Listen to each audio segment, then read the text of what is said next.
क्या आपने कभी सुना है कि 21 साल के जवान लड़के ने 70 साल की बुजुर्ग औरत से शादी कर ली, और वो भी अपनी मर्जी से? ना कोई लालच, ना कोई मजबूरी। फिर क्या वजह थी इस अजीबो गरीब निकाह की? लोगों ने ताने मारे, दुनिया ने मजाक उड़ाया, लेकिन 7 दिन बाद जब उस लड़के ने एक रात अपनी बीवी को देखा तो उसके होश उड़ गए। क्या था उस औरत के चेहरे पर ऐसा कि एक ही लम्हे में उसकी जिंदगी हमेशा के लिए बदल गई? क्या ये निकाह महज एक सौदा था या कोई रूहानी इम्तिहान? इस्लाम में निकाह की हकीकत क्या है? उम्र, इरादा और नियत का क्या मकाम है? इस वीडियो में हम आपको बताएंगे एक ऐसी कहानी जो आपको सोचने पर मजबूर कर देगी, एक ऐसा रहस्य जो उम्र की हदें लांघ जाता है, और एक ऐसा सबक जो शायद आपकी सोच को ही बदल दे। क्योंकि निकाह सिर्फ जिस्मों का नहीं बल्कि रूहों का भी रिश्ता होता है, और कभी कभी रूह के राज चेहरे से ज्यादा गहरे होते हैं। तो वीडियो को अंत तक जरूर देखिएगा, क्योंकि आखिर में जो सच सामने आता है वो आपके होश उड़ा देगा।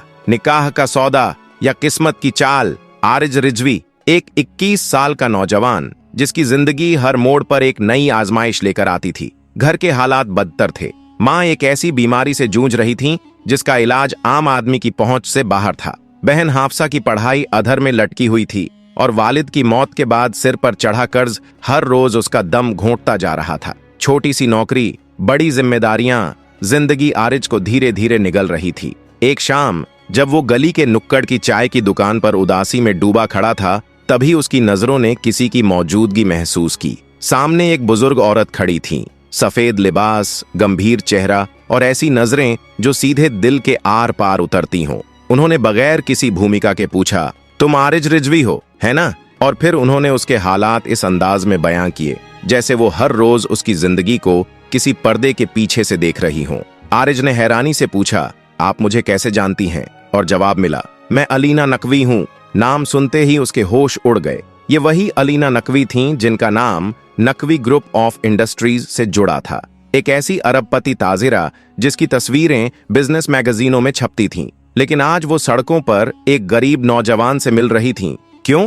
अलीना ने बिना लाग लपेट के कहा, मैं तुमसे निकाह करना चाहती हूँ। आरिज को लगा जैसे किसी ने वक्त थाम दिया हो। ये मजाक है? वो बमुश्किल पूछ पाया। नहीं, अलीना ने ठंडे लहजे में जवाब दिया, अगर तुम ये निकाह करते हो तो तुम्हारी माँ का इलाज, बहन की तालीम और घर का हर कर्ज मैं चुका दूंगी। लेकिन ये एक दस्तावेजी निकाह होगा, ना कोई रिश्ता, ना कोई हक, बस एक नाम के लिए। आरिज हैरान था और उलझा हुआ भी। ये रहमत थी या किसी अजूबे मंजर का आगाज? क्यों एक नामचीन महिला जो दौलत और शोहरत में डूबी हुई थी उससे इस तरह का सौदा कर रही थी? क्या मैं सोचने के लिए थोड़ा वक्त ले सकता हूँ? उसने हिचकिचाते हुए कहा। जरूर, अलीना मुस्कुराई, लेकिन याद रहे ये मौका हमेशा के लिए नहीं रहेगा। कई रातों की दुआओं, मशवरे और इस्तिखारे के बाद एक दिन वो फैसला ले बैठा और निकाह हो गया। बिना शोर व गुल, सिर्फ 2 गवाह, कुछ दस्तावेज और एक शांत निकाहनामा। आरिज अब उस हवेली का हिस्सा था जिसकी दीवारें संगमरमर की थीं और चुप्पियां सीमेंट से भी ज्यादा भारी। जब उसने पहली बार उस आलीशान महल जैसे घर में कदम रखा तो सब कुछ बाहरी तौर पर चमकता हुआ दिखा। झूमर की रोशनी, ऊंचे सुतून, लकदक फर्श, मगर भीतर एक अनकहा डर था, जैसे हवेली की हर ईंट कोई राज छुपाए बैठी हो। वहां के पुराने खादिम सलमान नियाजी की आंखों में एक अजीब सा डर था, जैसे वो कुछ कहना चाहते हों मगर होंठ सिल दिए गए हों। वहीं आलिया फारूकी नाम की एक लड़की हर वक्त नजरें झुकाए रहती थी। उसका चेहरा कुछ और कहता था, लहजा कुछ और। आरिज अब जान चुका था कि यह निकाह एक दरवाजा था, उस दुनिया में जाने का जहां सवालों से ज्यादा राज थे और जवाबों से ज्यादा सन्नाटा। क्या वाकई ये निकाह एक सौदा था या फिर किसी न दिखने वाले खेल की पहली चाल? उसकी आंखों में कुछ ऐसा था जिसे आरिज तस्लीम नहीं कर सका। वह खौफ था या कोई रूहानी गम? कोई यकीनी बात नहीं थी। हवेली में जितने इंसान थे उनसे ज्यादा सुकूत तारी था, लेकिन जो बात आरिज के दिलो दिमाग को सबसे ज्यादा मथ रही थी वह थी ऊपर की मंजिल पर मौजूद एक पुरअसरार दरवाजा। हवेली के अंदरूनी हिस्से में एक चौड़ा संगमरमर का जीना सीधे ऊपर जाता था, मगर जब भी आरिज ने उस तरफ कदम बढ़ाए कोई न कोई खादिम उसे रोक देता। ऊपर जाना ममनुआ है हुजूर, सलमान नियाजी ने अदब से कहा। क्यों? आरिज ने झुंझलाहट से पूछा, लेकिन सलमान ने सिर्फ निगाहें झुका लीं। वो दरवाजा काली सागवान की लकड़ी से बना था, उसके ऊपर एक भारी भरकम ताला और ठीक उसके ऊपर एक सीसीटीवी कैमरा। ऐसा लगता था जैसे गैब से भी निगरानी हो रही हो। आरिज के दिल में सवाल उठ खड़ा हुआ। अगर दरवाजा बंद है तो उस पर इतनी निगरानी क्यों? क्या उस दरवाजे के पीछे कोई राज छुपा था जिसे लोग जाहिर होने से रोकना चाहते थे? पहली ही रात को आरिज को कुछ अजीब आवाजें सुनाई दी। घड़ घड़, टिक टिक, जैसे कोई लकड़ी पर धीरे धीरे चल रहा हो। आवाज उसी दूसरे मंसूबे से आ रही थी। आरिज बिस्तर से उठा और बाहर निकला, लेकिन जैसे ही जीने पर कदम रखा, सलमान नियाजी सामने आ गया। हुजूर, इस वक्त बाहर ना निकलिए, उसने धीमे लहजे में कहा। आंखों में हल्का सा खौफ था। वह मुड़कर चला गया, मगर आरिज की रात नींद से महरूम रही। कुछ दिनों बाद आरिज को पता चला कि यह हवेली कभी हाजी यूसुफ नकवी की थी, एक बड़ा साहूकार जो 15 साल पहले एक रहस्यमय वाकया में मारा गया था।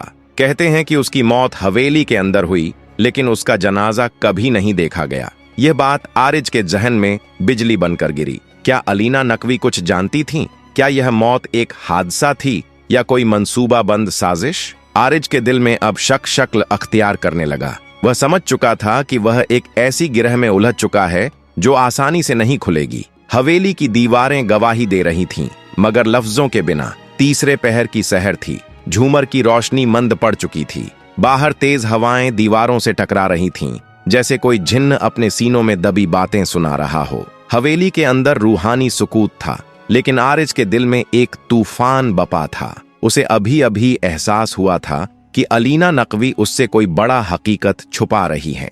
वो हकीकत क्या थी, ये वो नहीं जानता था, मगर इतना यकीन हो चला था कि जब वह सामने आएगी तो शायद बहुत देर हो चुकी होगी। ऐसा महसूस हो रहा था जैसे कोई गैबी ताकत उसे पुकार रही हो। हवेली के तारीक गलियारे, चरमराते लकड़ी के फर्श और वह दरवाजा जिस पर हर वक्त मोटा सा ताला लटका रहता था, जैसे खुद जमानत दे रहा हो कि उस पार कोई राज है जिसे अफशा नहीं किया जा सकता। इस वक्त आरिज की तलब महज एक दरवाजे तक महदूद नहीं थी। उसका सारा ध्यान अब अलीना नकवी के दफ्तर की जानिब मुश्तमिल हो चुका था। जब हवेली में तमाम खादिम और मुलाजिमीन नींद की आगोश में थे, आरिज उठ खड़ा हुआ। उसने धीरे से अपने कमरे का दरवाजा खोला और बाहर झांका। हर तरफ खामोशी की चादर तनी थी। बेआवाज कदमों से वह हवेली के पश्चिमी हिस्से की ओर बढ़ा, जहां अलीना नकवी का खुसूसी दफ्तर था। वो दफ्तर जिसमें दाखिल होना मुनासिब नहीं समझा जाता था, अब उसके सामने था। दीवारों से लगी पुरानी लकड़ी की अलमारियां,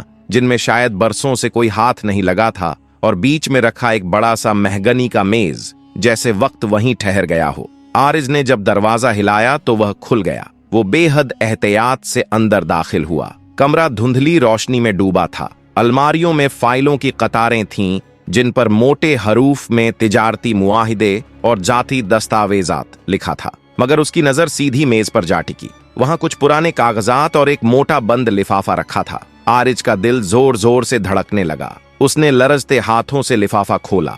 अंदर कुछ पुरानी तस्वीरें थीं। उन तस्वीरों में 2 अफराद खड़े थे, एक उसका वालिद सैफ रिजवी और दूसरा हाजी यूसुफ नकवी। आरिज की आंखें तस्वीरों पर जम गईं। अब्बा जान और यूसुफ नकवी। यूसुफ नकवी के चेहरे पर किसी खौफनाक एहसास की झलक थी। फिर उसने देखा कि तस्वीरों के नीचे 2 खत रखे हुए थे। पहले खत में लिखा था, अलीना नकवी, तुमने मेरी जिंदगी को तबाह कर दिया। जिस शख्स पर मैंने सबसे ज्यादा एतमाद किया, उसने मेरी मालो दौलत, मेरी तिजारत, सब कुछ मुझसे छीन लिया। तुम्हारे फरेब ने मुझे मेरी अहलिया और मेरे बेटे से जुदा कर दिया। एक दिन अल्लाह तुम्हें तुम्हारे अमल की सजा जरूर देगा। दूसरे खत में लिखा था, अगर कल सुबह मेरी लाश मिले तो मेरा कातिल कोई और नहीं बल्कि अलीना नकवी होगी। उसने मुझे मेरी ही कंपनी से निकाल बाहर किया। मेरे सबसे करीबी दोस्त सैफ को मेरे खिलाफ भड़काया। अब मेरे लिए न कोई रास्ता बचा है, न कोई चारा। यह आखिरी अल्फाज पढ़कर आरिज का सर घूमने लगा। क्या यह सब कुछ हकीकत थी? उसने फुर्ती से दस्तावेज पलटना शुरू किया। एक तीसरे कागज में यह साफ दर्ज था कि हाजी यूसुफ नकवी ने खुदकुशी की थी, उसी हवेली में, उसी बंगले में जहां अब यह रहस्य जिंदा था। नहीं, यह हकीकत नहीं हो सकती। आरिज के होंठ कांपे, उसकी रूह सिहर गई। तभी उसे अपने पीछे नर्म सी आहट महसूस हुई। वह पलटा। दरवाजे पर अलीना नकवी खड़ी थीं। उनकी आंखों में न नफरत थी न हैरत, बस एक अजीब सी ठहराव, जैसे वह सब कुछ जानती हो, मान चुकी हो। तो तुमने आखिर देख ही लिया, अलीना नकवी ने धीमे लहजे में कहा। आरिज का जिस्म गुस्से से कांप उठा। तो यह निकाह, यह सब कुछ एक सौदा था, एक इंतकाम? अलीना नकवी ने बस एक हल्की मुस्कुराहट दी। बिल्कुल, मगर मेरे वालिद ने ऐसा कुछ नहीं किया होगा। आरिज चीख पड़ा। अलीना नकवी ने गहरी सांस ली और बेहद संजीदगी से आरिज की तरफ कदम बढ़ाए। हकीकत का सामना करना आसान नहीं होता आरिज। तुम्हारे वालिद ने मेरे शौहर की जिंदगी को एक इम्तिहान बना दिया था। उन्होंने राजीउद्दीन को उस कदर मायूस किया कि वह खुद अपनी जान लेने पर मजबूर हो गया। झूठ! मेरे वालिद ऐसा गुनाह कभी नहीं कर सकते। आरिज की आवाज सख्त हो गई। अलीना ने उसकी आंखों में गहरी नजर से देखा। जैसे तुम समझते हो कि मैं बेकसूर नहीं, तो फिर सच क्या है आरिज? आरिज ने आह भरी और सवाल किया, क्या वह वाकई खुदकुशी थी? अलीना नकवी ने गर्दन झुका ली, फिर धीरे से बोली, नहीं, राजीउद्दीन ने खुदकुशी नहीं की थी, उसे कत्ल किया गया था। आरिज जैसे सुन्न हो गया। क्या मतलब? और उसकी मौत की वजह सिर्फ तुम नहीं थी, तुम्हारे वालिद भी उसमें शरीक थे। वह बमुश्किल बोली। दलील कहाँ है? आरिज ने लहजा सख्त करते हुए पूछा। कुछ लम्हे खामोशी तारी रही। फिर अलीना ने नरमी से कहा, हवेली की दूसरी मंजिल पर जो दरवाजा है, वही जो हर वक्त ताले में बंद रहता है और जिस पर कैमरे की निगरानी है, उसके पीछे जो महफूज है, वह तुम्हें वो हकीकत दिखाएगा जिसे जानने के बाद तुम कभी पहले जैसे नहीं रहोगे। आरिज के जिस्म में झुरझुरी दौड़ गई। वही दरवाजा जिसे वह अब तक एक रहस्यमयी मुहर समझता आया था, अब एक गवाह बन चुका था। गवाह उस गुनाह का जो साजिश, फरेब और इंतकाम से बुना गया था। अब वह सिर्फ एक मोहताज नहीं था, बल्कि एक गवाही का अमीन बनने जा रहा था। अलीना नकवी का अतीत, हवेली की दीवारों में दफन राज्य और उसके वालिद सैफ रिजवी की परछाई सब उसके सामने थे। यह निकाह एक मुआहिदा नहीं था, यह एक मंसूबा था, एक खेल जो लंबे वक्त से खेला जा रहा था। लालच, जुल्म और हक की तलाश का ऐसा ताना बाना जिसमें अब वह खुद किरदार नहीं, सवाल बन चुका था। मगर वह जानता था कि वह अकेला इस रास्ते पर नहीं चल सकता। इसलिए उसने अपने सबसे करीबी दोस्त तलहा हाशमी से मदद तलब की। तलहा, जो एक सीनियर सहाफी और हकगोई के लिए मशहूर था, ने गंभीर लहजे में कहा, हमें सबूत चाहिए, ऐसे सबूत जो न सिर्फ तहरीर बने बल्कि अदालत की दलील बन सकें। आरिज और तलहा ने मिलकर तहकीकात शुरू की। अलीना नकवी के तिजारती रिकॉर्ड्स, बैंक लेन देन, शरई दस्तावेजात और हवेली के पुराने खादिमों से राब्ता किया गया। बहुत जल्द उन्हें यह एहसास हुआ कि अलीना सिर्फ एक माजूर औरत नहीं, बल्कि एक सुनियोजित जुर्म के साम्राज्य की सरगना थी, जिसके तिजारती रसूखात मुल्क के कई हिस्सों तक फैले हुए थे। बैंक रिकॉर्ड्स में लाखों करोड़ों की मुश्तबा रकम, नामालूम अकाउंट्स और 2 पुराने मुलाजिम जो अचानक गायब हो गए, ये सब कुछ अब शक को यकीन में बदलने लगा। लेकिन सबसे बड़ा इंकिशाफ तब हुआ जब आरिज को हवेली की दूसरी मंजिल के बंद कमरे की असल चाबी मिल गई। एक रात जब हवेली में सन्नाटा तारी था और फलक पर घने बादल छाए थे, आरिज ने वो दरवाजा खोला। उसके अंदर एक गैर मामूली मुताला कमरे का इंकिशाफ हुआ। एक ऐसा मकाम जिसे शायद यूसुफ नकवी ने खुद अपने सीने का राज समझकर छुपाया था। वहां दर्जनों फाइलें, पुरानी तस्वीरें, वीडियो रिकॉर्डिंग्स और अखबार के कतरने रखी थीं।